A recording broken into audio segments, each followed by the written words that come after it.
La semana pasada comenzamos una miniserie, ¿no? Acerca de, ¿alguien se acuerda? De David. Pero David es solo un ejemplo del tema que estamos viendo. Y sí, es probable que no haya quedado suficientemente claro el domingo pasado. En realidad, el tema de nuestra miniserie son los procesos de Dios. ¿Cómo se llama nuestra miniserie? Los procesos de Dios. Cómo poder avanzar en estos procesos de Dios en nuestra vida.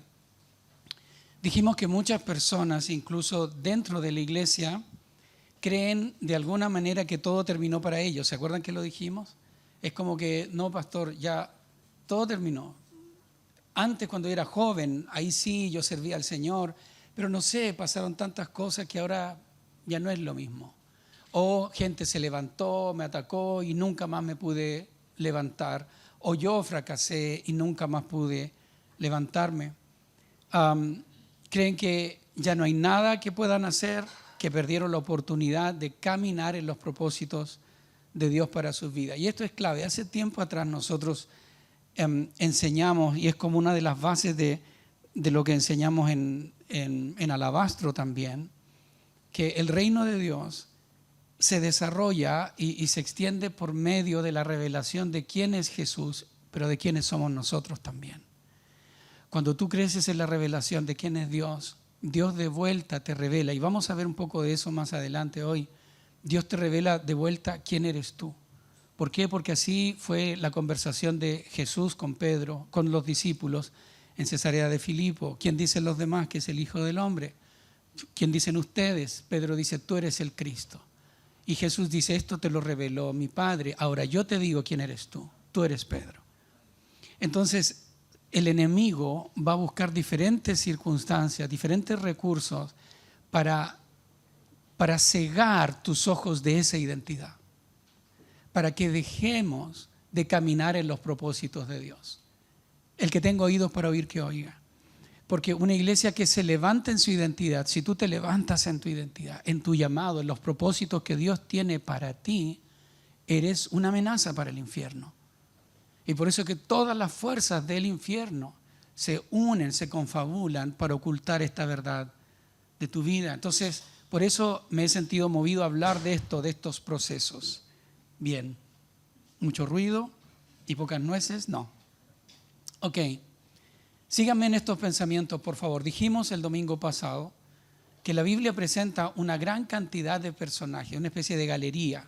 Estos personajes nos enseñan que sí hay esperanza, que sí podemos atravesar con éxito los procesos de nuestra vida, sí podemos caminar en los propósitos de Dios, a pesar de las adversidades y de los fracasos. Y dijimos que uno de esos personajes era David. Uno de todos los personajes que nos dicen, Antonio, se puede, dale, vamos. Uno de ellos es David. Ok, vimos dos grandes adversidades que David tuvo que enfrentar. ¿Alguien se acuerda de lo que vimos al respecto? ¿Cuáles fueron las adversidades que David tuvo que enfrentar? Una familia disfuncional, ¿verdad? Y oposición. ¿Cómo David enfrentó tanta oposición? Ok. Quiero remarcar hoy este principio de los procesos.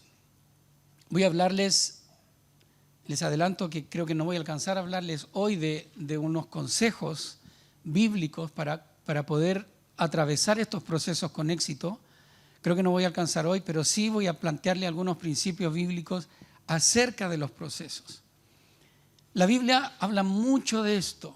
La Biblia de verdad habla pero muchísimo, muchísimo de esto.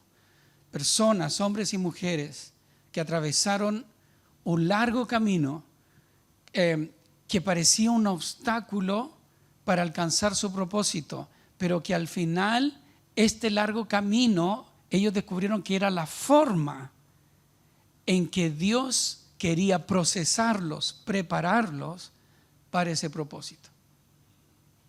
Si captaste eso, estamos bien. Y hay muchos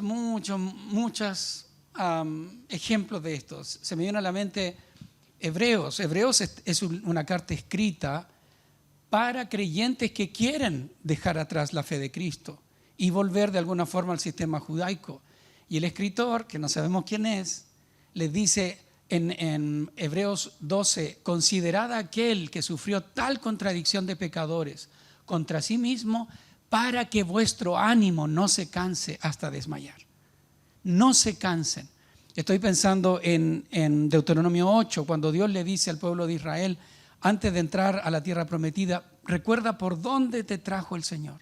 Te alimenté con maná, ¿verdad? Te hice pasar hambre para saber lo que había en tu corazón, para enseñarte que no solo de pan vive el hombre, sino de te fijas, procesos. Se me viene a la mente Filipenses 3, hebreo de hebreos, según la ley fariseo, pero todas esas cosas que eran ganancias yo las estimo como pérdida por amor a Cristo. Es decir, todo este proceso para poder conocer a Cristo. Y luego él dice, yo prosigo a la meta, sigo adelante, sigo en este proceso. ¿Lo captas? La Biblia habla mucho acerca de esto. Cómo estas personas tuvieron que atravesar este camino de obstáculos. Y decían, pero ¿por qué obstáculo tras obstáculo? Y en algún punto de su vida dicen, wow, todo esto Dios lo usó para prepararme. Me interesa dejar esto bien sentado antes de hablarles de algunos consejos. Ok, ¿estamos listos?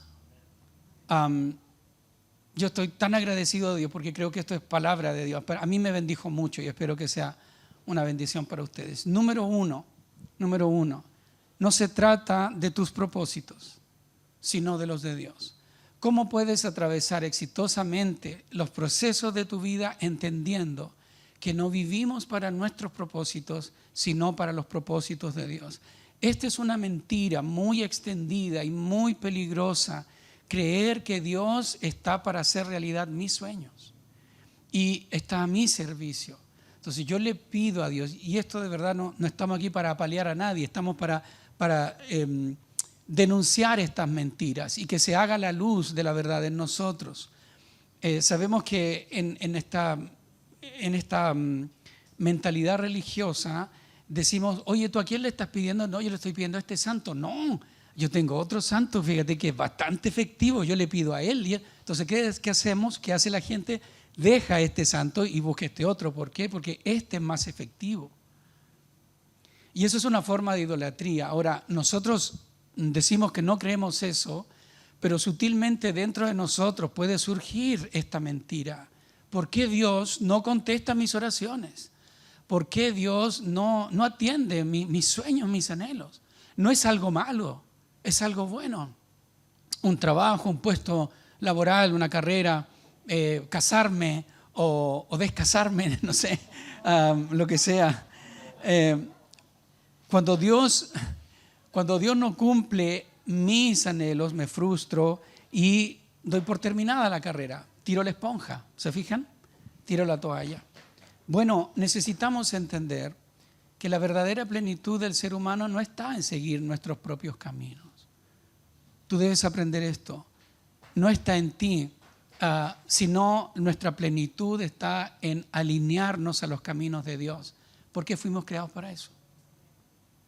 No es algo religioso, es algo esencial, es algo esencialmente humano. El ser humano fue creado para los propósitos de Dios. Efesios 2:10, porque somos hechura de Dios, creados en Cristo Jesús para buenas obras. ¿Y qué dice? Las cuales Dios preparó de antemano para que anduviésemos en ellas. Así que Dios preparó un camino para ti y para mí. Es un propósito y son sus propósitos. Y el mismo David, el personaje de quien estamos aprendiendo, él escribe en el Salmo 25 algo relacionado a esto de Efesios. Él escribe, Señor, hazme conocer tus caminos y enséñame tus sendas. Encamíname en tu verdad y enséñame, porque tú eres mi Dios y mi salvación. En ti pongo mi esperanza todo el día. Hermanos, abracemos esta verdad, abraza esta verdad. No se trata de ti, se trata de Dios. Se trata de sus caminos. Eres invitado por el Dios eterno a caminar estos caminos que Él preparó en la eternidad para ti y para mí. Y solo allí hay verdadera plenitud. En el Salmo 40, el rey David dice lo siguiente: a ti no te complacen sacrificios ni ofrendas, pero has abierto mis oídos para oírte. Me encanta. Tú no has pedido holocaustos ni sacrificios por el pecado. Por eso dije, aquí me tienes. Como el libro dice de mí, me agrada, Dios mío, hacer tu voluntad, tu ley la llevo dentro de mí. David estaba consagrado a hacer realidad los sueños de Dios antes que sus propios sueños. El hacer tu voluntad, Dios mío, me ha agradado. Sabemos que David era un íntimo de Dios, ¿verdad? Y antes de aparecer en escena, y mucho antes de ocupar el puesto de rey, Dios ya lo había ubicado. Fíjate que antes que David aparezca en el mapa, Samuel proféticamente le dice a Saúl: Dios se ha buscado un hombre conforme a su corazón. Luego sabemos que es David, pero Dios ya lo tenía agachadito, yo lo ubicaba. ¿Por qué? Porque, escucha esto, porque David se deleitaba en Dios y Dios entonces se deleitaba en David. Hermanos, es una contradicción y es como dar patadas contra el aguijón cuando nosotros contendemos contra Dios. No funciona, no hay verdadera plenitud. Y ojo que no estoy hablando que te dediques al pastorado, que te vayas como misionera, misionero, no estoy hablando de eso. Incluso puede ser que yo en el ministerio no encuentre plenitud, porque no es ese el propósito de Dios para mí. ¿Me estoy explicando?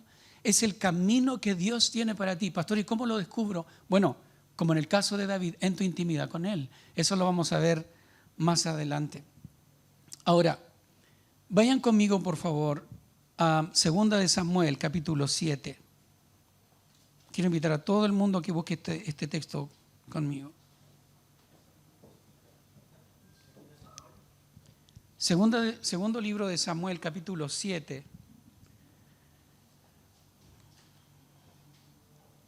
Pónganse cómodos porque vamos a ver aquí algunos principios muy interesantes.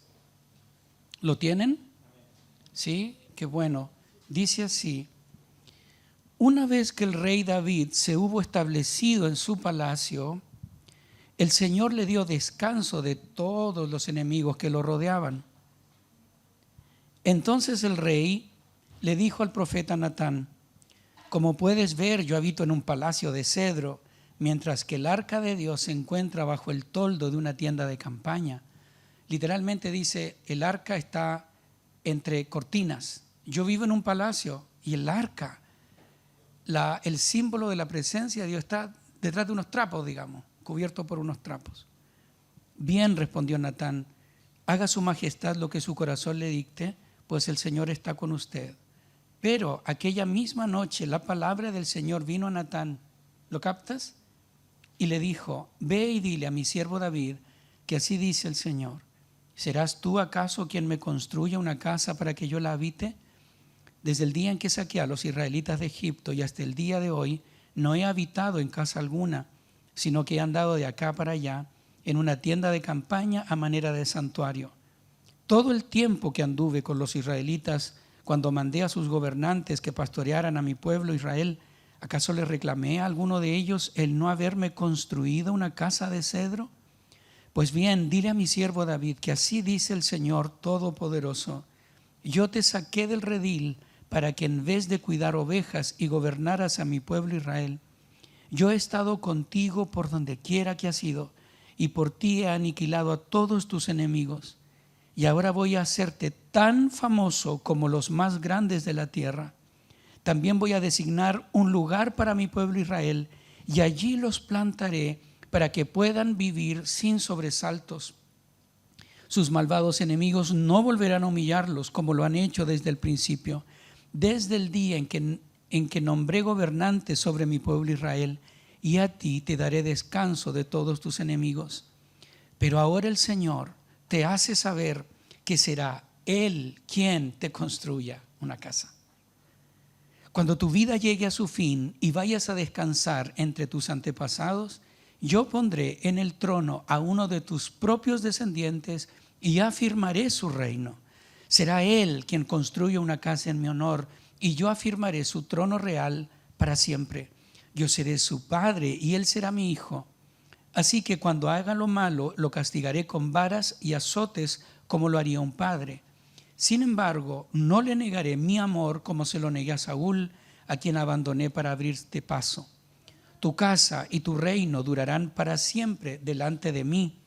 Tu trono quedará establecido para siempre. Natán le comunicó todo esto a David, tal como lo había recibido por revelación. No sé si encuentras, hay algunos que no están leyendo la Biblia aquí. Yo quiero animarte. Si no trajiste tu Biblia física, busca en tu celular si la tienes y si no, descárguenla, porque es importante. Es fundamental que tú conozcas la palabra. No solo escuches lo que yo digo, sino que veas lo que dice la palabra y te familiarices con ella. ¿De acuerdo? ¿De acuerdo?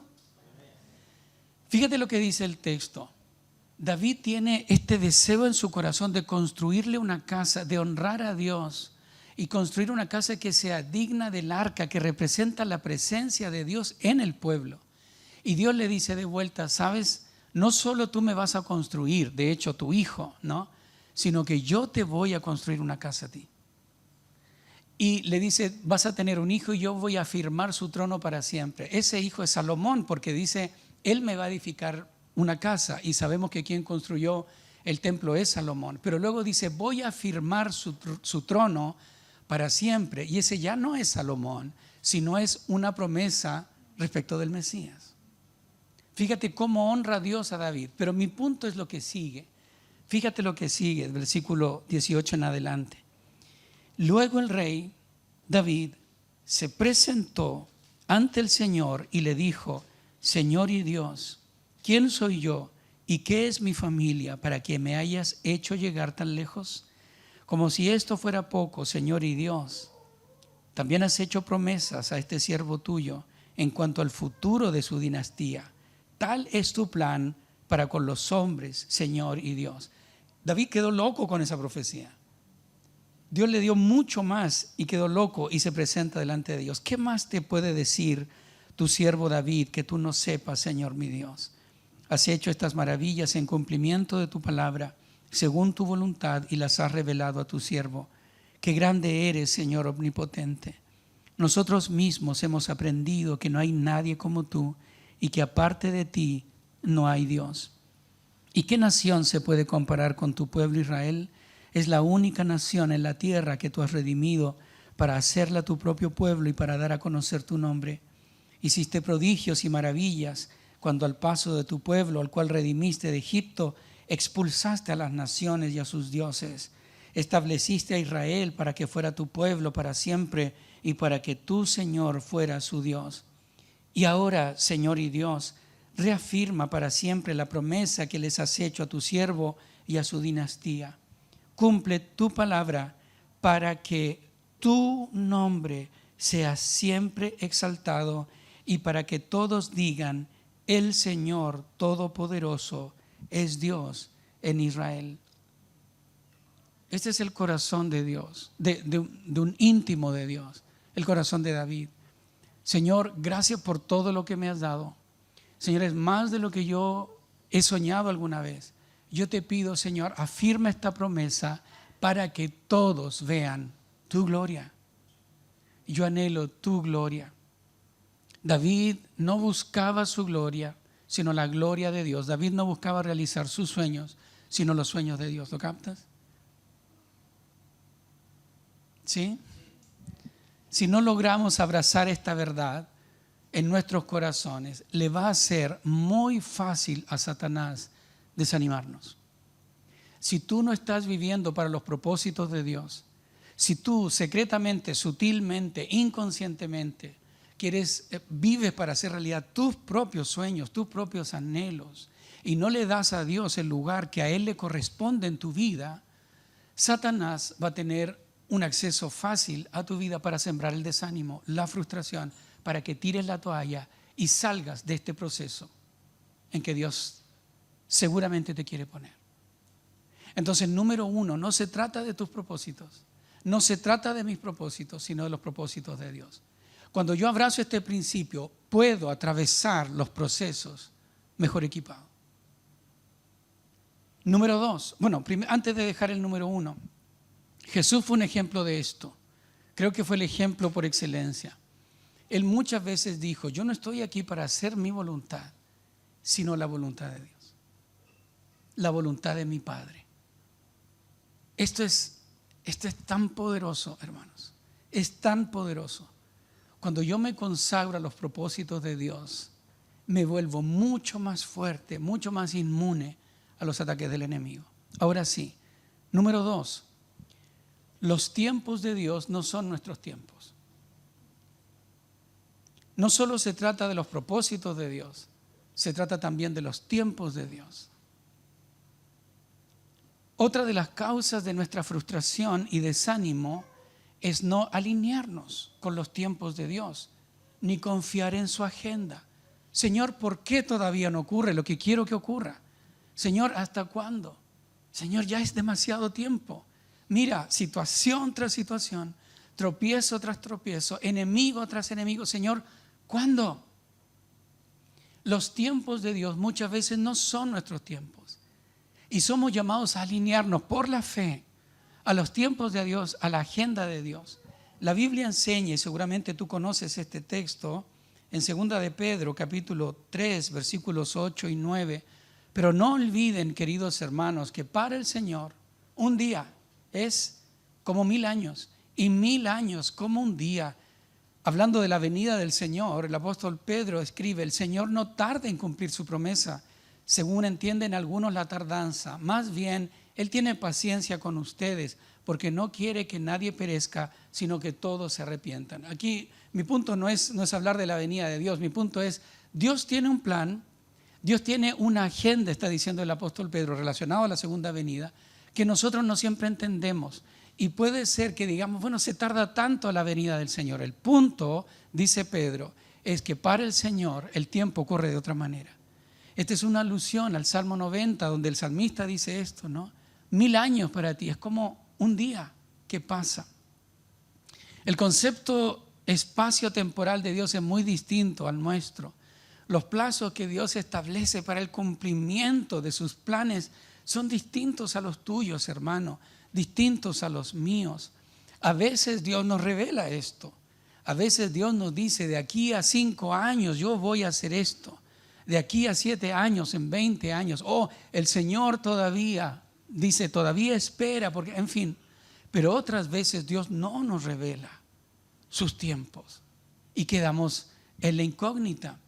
En Hechos capítulo 1, si alguien está tomando apuntes, luego de su resurrección, los discípulos le preguntan a Jesús, ¿recuerdan? Señor, ¿este es el tiempo para Israel? ¿Vas a restaurar a Israel en este tiempo? ¿Se cumple ahora? Ahora sí, pasamos 3 años contigo. La cruz fue un susto bastante grande, pero ahora resucitaste. ¿Ahora sí? Y Jesús les responde no respondiéndoles. No les toca a ustedes saber los tiempos, las oportunidades, que solo están en la mano del Padre. Les voy a hablar de otro plan en el que ustedes van a participar. Vamos a David ahora. Segunda de Samuel 5:4 nos dice, que David comenzó a reinar, ocupó el trono a la edad de 30 años. ¿Cuántos años tenía? 30 años. La Biblia no nos dice qué edad tenía cuando Samuel visita su casa y lo unge. Recuerden, esa unción, ese ungimiento fue muy, muy misterioso. Fue en secreto porque había un rey vigente. De hecho, Samuel le dice a Dios, cuando Dios le dice, anda a Belén, a la familia de Isaí, y úngeme a uno de sus hijos.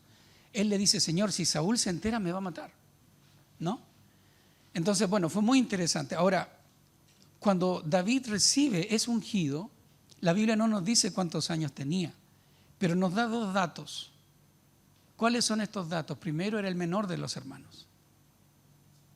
Y segundo, no tenía edad para ir a la guerra. Así que podemos decir, podemos inferir, dilucidar o inferir que David tenía entre 15 y 17 años, ¿verdad? Cuando fue ungido.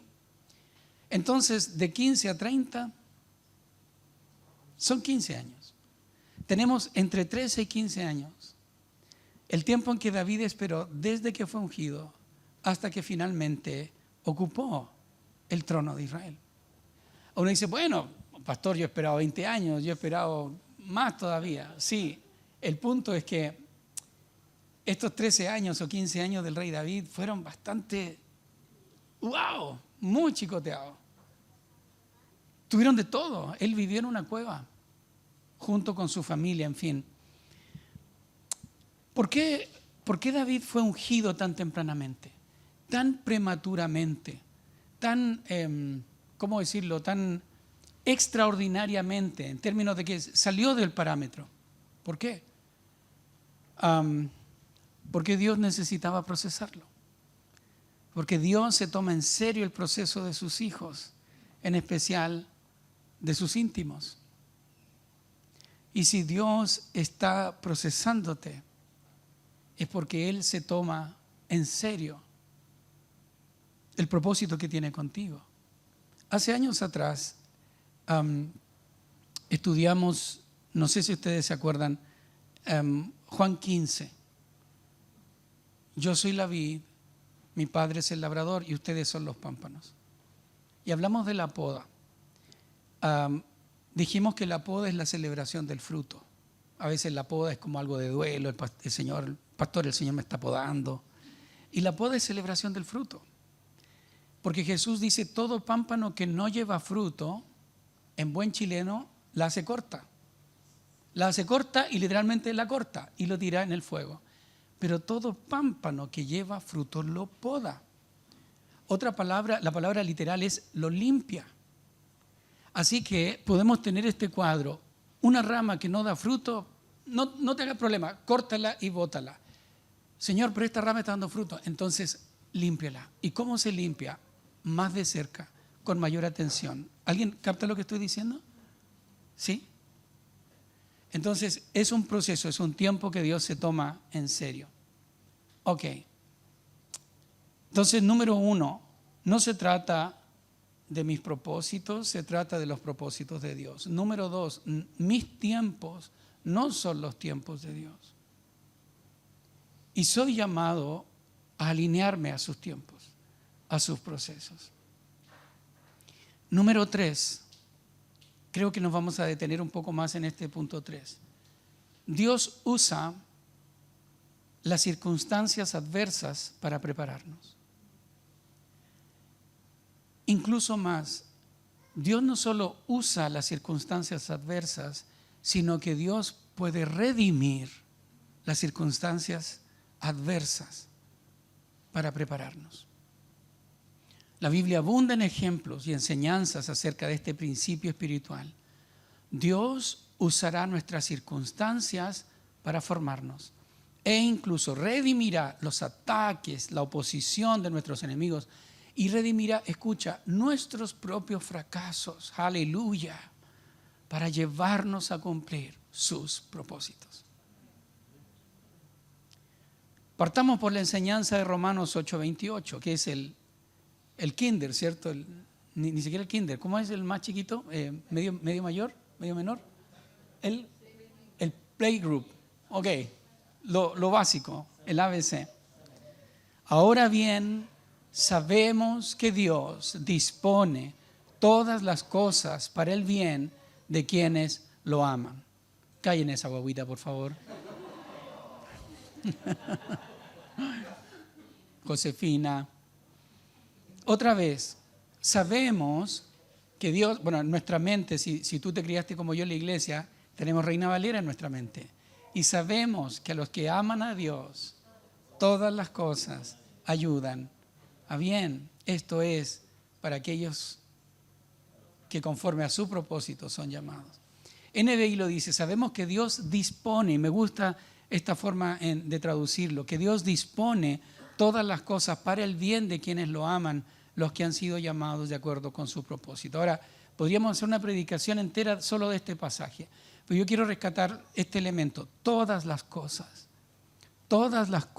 Dios las puede disponer para el bien de los que lo aman. No todas las cosas son buenas en sí mismas, por supuesto, pero Dios dispone todas las cosas, incluso las malas, para el bien de quienes lo aman. Hay cosas que son malas en sí, el abuso, los accidentes, una pérdida, aún mi propio pecado. Pastor, ¿cómo va a ser buena cuando yo pequé? Por supuesto, no es algo bueno, es malo. Cuando tú fuiste abusado, abusada, tuviste una pérdida. Son cosas malas, incluso pueden ser ataques directos del enemigo.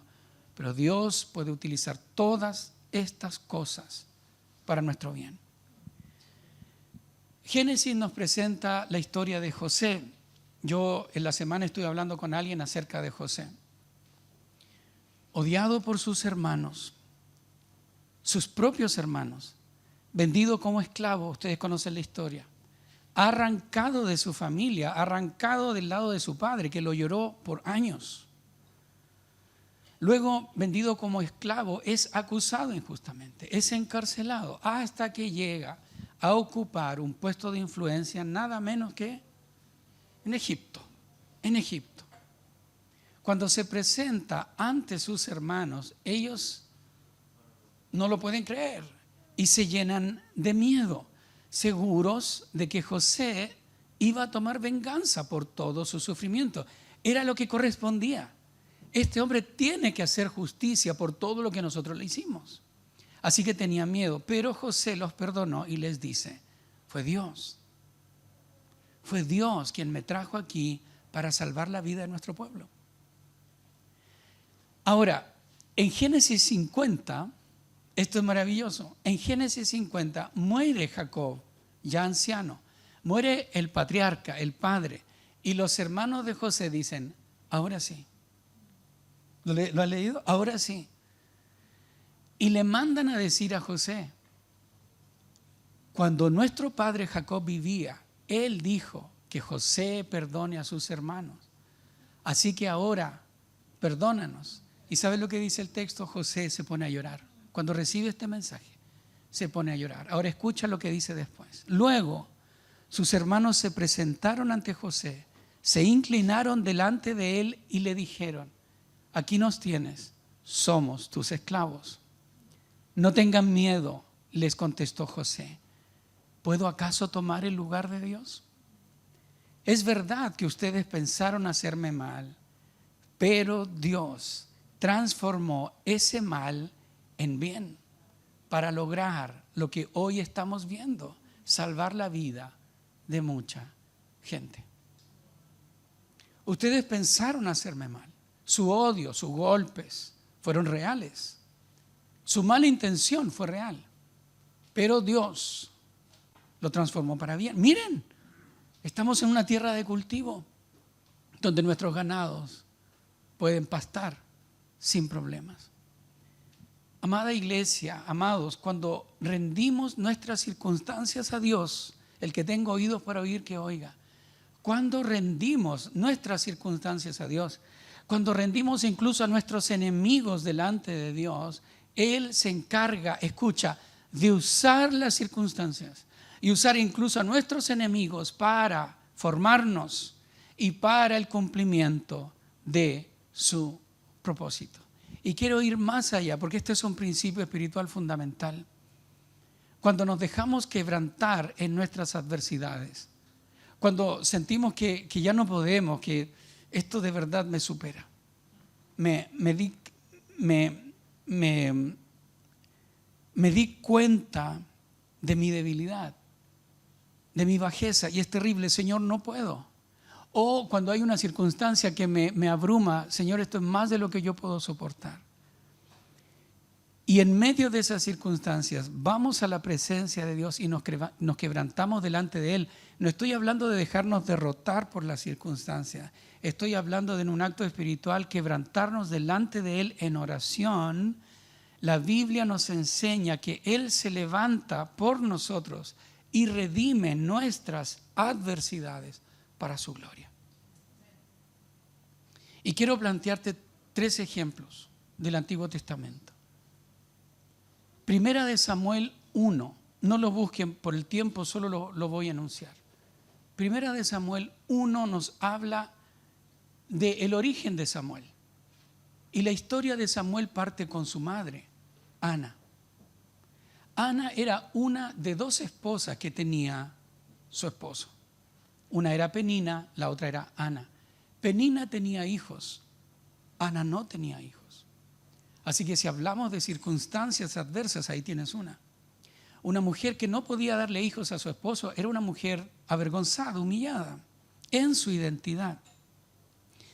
1 Samuel 1 nos dice que Ana va a la presencia de Dios y se quebranta delante de Dios y ora, y el texto nos dice que ella oraba con tanto fervor y tanto quebranto y no se oían sus palabras. Estaba en el templo porque iban todos los años a adorar.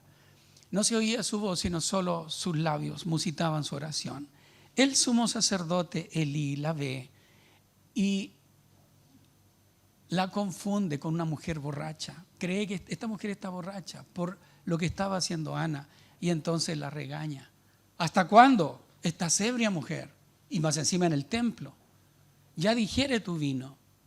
¿Sabes lo que hace esta mujer? Que estaba en humillación, que estaba en vergüenza, que había ido a hacer algo piadoso, presentarse delante del Señor, y que el sacerdote, el representante de Dios, a quien ella había ido a buscar, no la comprende, sino que más encima la agrede y la ofende y la humilla más. Ella pudo haber dicho: Señor, esto es demasiado. Necesito solo una señal de que estás conmigo. Y cuando aquel que por excelencia debía ser tu portavoz viene y me regaña, esto es demasiado. Pero ¿sabes lo que hace ella? Ella se humilla más todavía y le dice a Elí: Señor, tu sierva no está ebria, sino que he venido a derramar mi alma ante el Señor. Y en esa humillación ella consigue la bendición sacerdotal, porque Elí se da cuenta de su error y le dice: el Señor te conceda tu petición. Y sabemos lo que ocurre el próximo año. El próximo año ella llega y le dice: mi Señor, ¿se acuerda? Este es el bebé por el cual yo pedía. Ruth capítulo 1 es la historia de Noemí, otra mujer. El Señor bendiga a las mujeres. Amén. Noemí vivía en Belén, en el sur de Palestina. Tenía a su esposo y tenía 2 hijos. Hay un hambre en Belén y ella cruza el Jordán para irse a la tierra de Moab, al oriente.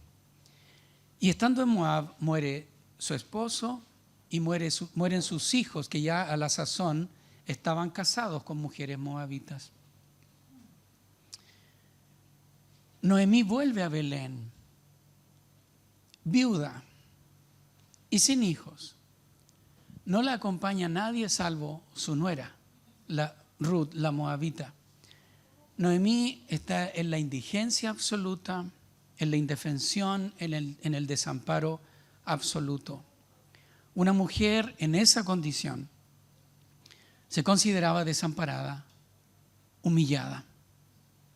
Cuando Noemí llega a Belén, todos la reconocen y la saludan. La saludan por su nombre, Noemí, que significa dulce, placentera. Oh, Noemí, vuelves a tu tierra. Pero ella les responde, y cito textual: ya no me llamen Noemí, llámenme Mara. ¿Qué significa Mara? Amarga. Porque el Todopoderoso ha colmado mi vida de amargura. Me fui con las manos vacías, pero el Señor me ha hecho volver sin nada. ¿Por qué me llaman Noemí si me ha afligido el Señor? Al tiempo, para hacer la historia corta, Dios la levanta. Dios provee un esposo para su nuera, para Ruth. Y no solo un esposo, sino un nieto. Y las mujeres le dicen: Noemí, el Señor te ha bendecido y te ha dado un nieto que va a ser como tu hijo. Lo vas a criar en tus rodillas, en tus faldas. Este hijo es Obed, quien llegó a ser el abuelo, adivinen de quién, de David. De David. El tercer ejemplo está en segundo libro de Samuel 15. Escuchen esto. Este texto nos cuenta que Absalón, uno de los hijos de David, se levanta contra no solo su rey, sino su propio padre. David decide no oponerse a su hijo y abandona Jerusalén con toda su corte. Y leer este texto es tan dramático, porque es una verdadera peregrinación. El texto nos dice que ellos suben por el monte de los olivos, saliendo de Jerusalén. Todos iban, escucha esto, llorando, cubierta su cabeza y descalzos. Por supuesto, encabezados por el propio rey, por David, llorando toda esta corte. En el trayecto les salió al encuentro un familiar de Saúl. Escuchen lo que dice el texto. Cuando el rey David llegó a Bahurín, salía de allí un hombre de la familia de Saúl llamado Simí, hijo de Gerá. Este se puso a maldecir y a tirarles piedras a David y a todos sus oficiales, a pesar de que las tropas y la guardia real rodeaban al rey. En sus insultos, Simí decía al rey: «Largo de aquí, asesino, canalla. El Señor te está dando tu merecido por haber masacrado a la familia de Saúl para reinar en su lugar. Por eso el Señor ha entregado el reino a tu hijo Absalón. Has caído en desgracia porque eres un asesino». Abisai, hijo de Sarbia, que sabemos que era uno de los generales del ejército de David, Abisai dijo al rey: «¿Cómo se atreve este perro muerto a maldecir a mi señor al rey? Déjeme que vaya y le corte la cabeza». Pero el rey respondió: «Esto no es asunto mío ni de ustedes, hijos de Sarbia. A lo mejor el Señor le ha ordenado que me maldiga. Y si es así, ¿quién se lo puede reclamar?». Dirigiéndose a Abisai y a todos sus oficiales, David añadió: ellos iban caminando descalzos en esta procesión, huyendo del palacio, huyendo de Absalón. David le dice a sus oficiales: «Si el hijo de mis entrañas intenta quitarme la vida, ¿qué no puedo esperar de este benjamita? Déjenlo que me maldiga, pues el Señor se lo ha mandado. A lo mejor el Señor toma en cuenta mi aflicción y me paga con bendiciones las maldiciones que estoy recibiendo hoy». David y sus hombres reanudaron el viaje. Simí, por su parte, lo seguía por la ladera del monte, maldiciendo a David, tirándole piedras y levantando polvo. El rey y quienes lo acompañaban llegaron agotados a su destino, así que descansaron allí. Para mí es una lección cómo en el Antiguo Testamento se manejaban los momentos de crisis y de humillación.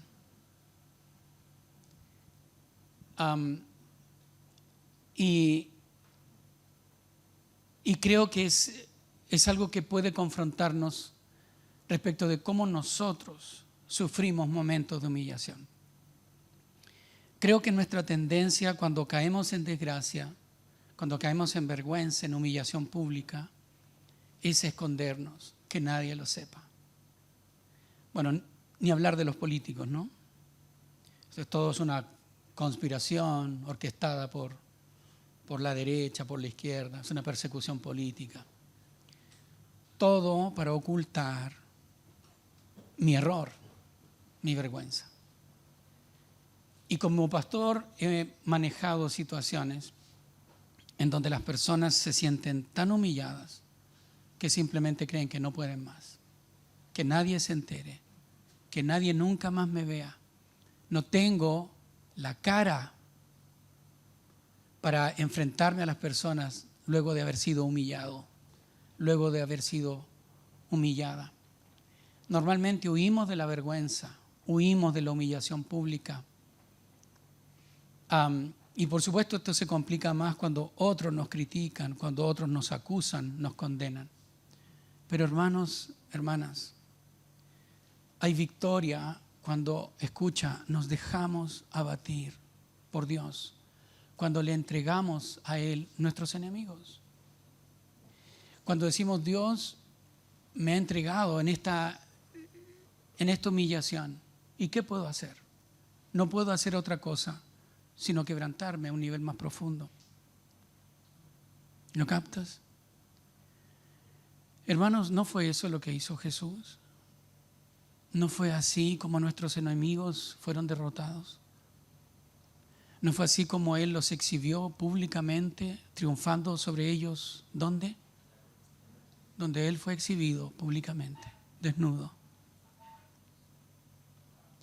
Entonces, cuando te sientas en un proceso difícil, un proceso injusto, cuando sientas que Dios ha levantado su mano contra ti y bendice a todos menos a ti, y parece acordarse de todos menos de ti, lejos de levantar tu puño contra Él, descubre el principio de la humillación. Y dile, Señor, yo te adoro, te exalto. Declaro sobre todos mis enemigos de que tú eres el Rey. Declaro que tú eres mi Padre, que tú eres mi Señor y mi Pastor. Así nuestros enemigos son derrotados. Así adquirimos, escucha esto, una revelación fresca de su amor con nosotros, por nosotros. Y así somos promovidos, somos transformados y alcanzamos su propósito. El próximo domingo, si el Señor lo permite, voy a compartirles 6 consejos para avanzar en estos procesos de Dios.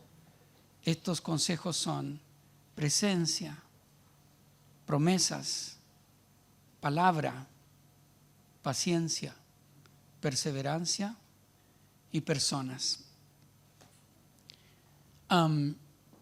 Yo les he contado otras veces lo que mi querido Jamie de la Viña Ágape experimentó en medio de una situación tan terrible que él tuvo que vivir con la pérdida de uno de sus hijos, que falleció de cáncer. Muchos de ustedes conocen la historia.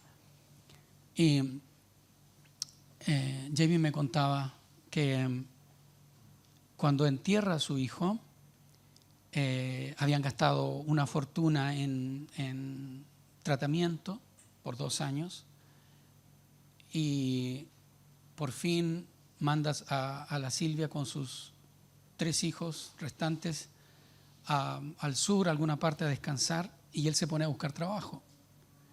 No tenía pega y tenía que juntar lucas. Así que va a buscar trabajo en una parte de Santiago, creo que por el Barrio Alto, que no cachaba. Y luego de juntarse una entrevista, creo que le había ido mal incluso, va caminando, no cachaba por dónde caminar, todo mal. ¿Te fijas esos momentos cuando tú dices, ¿en serio? ¿Tampoco esto? Faltaba que un perro no se acercara y hiciera sus cosas. Y Jamie va caminando y de repente se siente abrumado por las circunstancias. Y él dice, Señor, fíjate, habla con Dios, no consigo mismo, que es lo que Satanás quiere. No, él habla con Dios. Le dice, Señor, mientras va caminando, acabo de enterrar a mi hijo, no tengo trabajo, no tengo nada. Señor, cualquier persona que me viera diría que tú no me amas, que tú estás en contra de mí, de que tú no eres bueno. Pero Señor, y él me dice, yo se lo he contado a ustedes en otra ocasión, me dice, Antonio, yo me acuerdo cómo tuve que hacer un esfuerzo físico para decir esto, pero Señor, yo declaro que tú eres bueno. Tú eres bueno. Me dice, mientras caminaba, toda una cuadra, Señor, tú eres bueno. Y más allá empecé a cantar, Señor, tú eres bueno, tú eres bueno. Y en la siguiente cuadra, la presencia de Dios cayó sobre mí de una forma tan tremenda, renovada. Me levantó por sobre las circunstancias. Otra vez, cuando entregamos y rendimos nuestras circunstancias al Señor, nuestros enemigos, cuando oramos como oraba el salmista, oh Jehová, muchos son mis adversarios, muchos son los que se levantan contra mí, muchos son los que dicen de mí, no hay para él salvación en Dios, pero tú eres escudo alrededor de mí, tú eres mi gloria, el que levanta mi cabeza. Entonces somos promovidos, hermanos. No digo que las circunstancias cambien, pero nuestra perspectiva cambia. Y el Señor, en su tiempo, conforme a sus propósitos, nos promueve. Allí donde estás, cierra tus ojos.